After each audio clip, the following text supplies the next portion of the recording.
it's repeat business is what's going to keep you successful. You could have 1 million views, 1 million streams, 1 million listens on your first anything, a product. But can you repeat that? How sustainable? And if this is what you put out there, that's why I think a lot of the audience filtered off, because like, well, I'm not paying for that again. And unfortunately, this is the time where Pirate Bay and a lot of those torrent sites really started popping up, and people are streaming it. And that's also what killed them. Is but it's hard to recommend a match. If I was forced to pick one, I think I would pick the first one. I think I'd pick the Arn and Tully versus Nikita Koloff and Sting match, with a close second to Ric Flair and Lex Luger. Yeah, no, there was definitely some good matches on the card. I would say that you're on the same page as me, that those two were probably the best. And the Tower of Doom was just that. It was doomed from the start. The concept is stupid. It looked like Mongo said, it looked like someone was like, how can we make this worse? Like, how can we take a cage match and make it so clusterfucky that no one can figure out what's going on? No one knows who's in the match still. And then it was interesting. So yeah, I'd say it's somewhere in the 7.5 range for me too. I think I'm going to surprise you both. I think I'm going to go 6.5. I think the Tower of just that weird intermission in that match, I think changed the rest of it. So that's where I think my purist will come in, is don't take a move that P.D. Williams, because he basically invented the move. He's pretty much credited with inventing this, and make it just an everyday move. Like it's bad enough to see the Spanish Fly is one WWE does too much now, where like that reverse, like where they both flip together. Like, yeah, it's cool when they hit it once in a while, but if you hit it cheapens the move, in my opinion. So I'll get off my little soapbox here. No, but it makes sense, because even going back to the AJ Waltman match, you can have somebody kick out of a finisher when it means something. But to then take someone's devastating finisher, turn it into a move you see 3 times a night, and it doesn't win any matches, it then decredits the move. And it just makes it like, oh, that's such a great looking move, but like it doesn't do anything. So. One of the best people mind-wise, and my last point, I promise, and I challenge our listeners, go out and watch this. Steamboat uses it, gets disqualified. That's something that Ricky Steamboat would never do. That's so out of character for him. It just made no sense to me.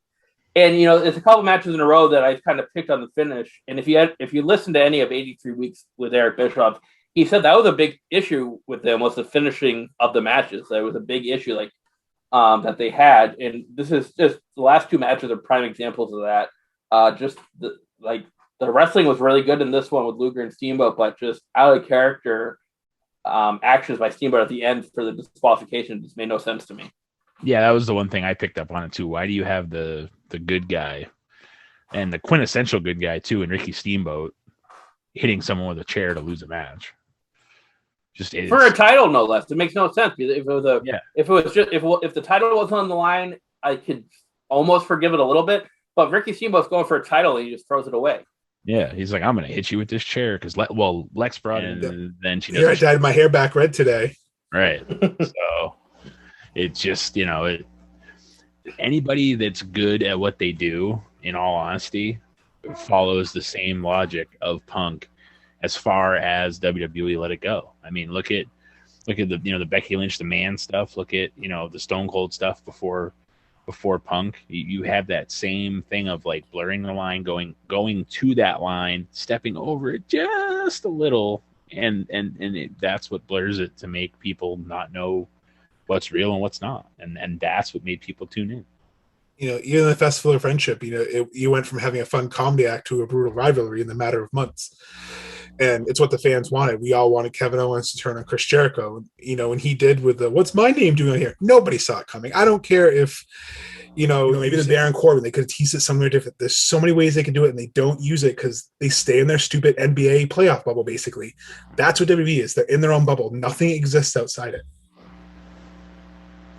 Yeah, no, I agree. We kind of jumped ahead. You mentioned 97, the Survivor Series. Michael Cole in the match we're going to talk about in a little bit brings that point up that, that's how much the belt means to Vince McMahon. He's not going to let it happen, but you really still didn't know which way it was going to go. So it really kind of, it gave you a reason to tune in because it wasn't predictable. And so much, especially WWE now, was predictable. It's not even a point of watching it because you know exactly what's going to happen before it happens. Well, and that's what made the Keith Lee thing a little bit different. You know, they had him come out. This is what the Attitude Era was. This kind of stuff.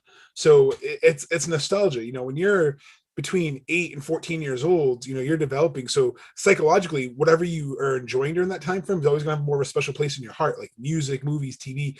So that's why the Attitude Era is so special for everyone, because it happened when we were all growing up, and from kid to teenager, blah blah blah. So it's rose-colored glasses, but this is the kind of stuff they did, and you're like, oh, this is stuff I didn't enjoy the Attitude Era. I enjoyed like The Rock and Stone Cold and Triple H growing up, and some of the raunchy stuff, but this kind of angle, like, oh, he wants Marlena and he has to wear a dress. It's just, I'm like, he was just copying WCW's booking. We covered it in a previous episode where freaking Perry Saturn lost to Jericho and he had to wear a dress. And then it turns into Perry Saturn with a mop. X amount of years later. So you wonder if Pillman would have had a mop or a broom. Like maybe they could have been a tag team. It could have been Saturn and Pillman.